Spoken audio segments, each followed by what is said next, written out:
-10, -11 jusqu'à -17 degrés ressentis dans la nuit. Les températures sont extrêmes. Pour les personnes vivant dans des logements précaires, il est parfois difficile de trouver de quoi se chauffer. Sylvana est roumaine. Depuis le mois d'octobre, elle vit dans ce camp à Strasbourg, mis à disposition par la ville. Elle et sa famille se chauffent grâce à 2 petits radiateurs électriques. Comme le chauffage et un petit radiateur. Est-ce que c'est suffisant? Oui, ça suffit. Il fait mieux chaud.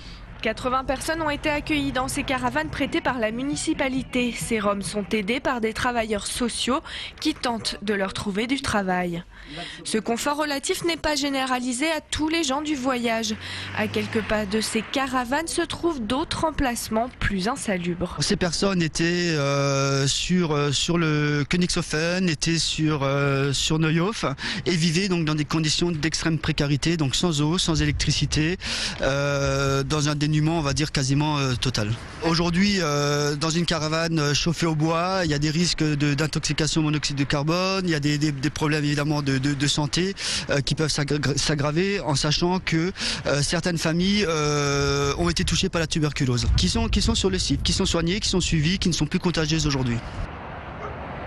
Sans travail, sans revenu, Mathieu n'a pas les moyens de se payer un logement. Depuis 2 mois, il vit dans son camion près de Colmar sur un terrain privé prêté par des amis. Le jeune homme a bricolé des chauffages au gaz et électrique pour tenir le coup. Il survit également grâce à la générosité de ses proches. J'ai pas d'argent, en fait, j'ai pas de rentrée d'argent, même pas de pôle emploi, donc je peux pas dire je vais prendre un F1 à 100 €, c'est pas possible. Je les ai pas. On me paye des croquettes pour mes chiens, on me donne de la nourriture d'amis qui cherchent déjà au Resto du Cœur. Et après de l'eau, je vais en chercher chez mes parents ou chez des amis, ou comme là, chez des amis particulièrement. Okay. Je me démerde à droite à gauche. En 2-3 semaines, ça a été très dur, mais bon, on fait ce qu'on peut, un chauffage au pétrole ou chauffage au gaz, et puis faire en sorte de pas faire en sorte que ça coupe, quoi. Parce que si le chauffage il coupe, en 4 heures, c'est gelé dedans. Ça m'est déjà arrivé un matin de me lever qu'il n'y avait plus de chauffage, donc la gamelle d'eau pour dire gelé, au sol gelé, ma réserve d'eau gelée. J'avais une angine il y a 1 semaine. Je suis resté 4 jours ici dans mon camion chaud et à boire de la tisane, de la soupe, puis c'est passé. Hein.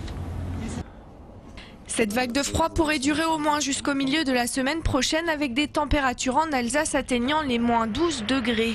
Un récent rapport de la Fondation Abbé Pierre estime à 3,6 millions en France le nombre de personnes mal logées ou sans abri.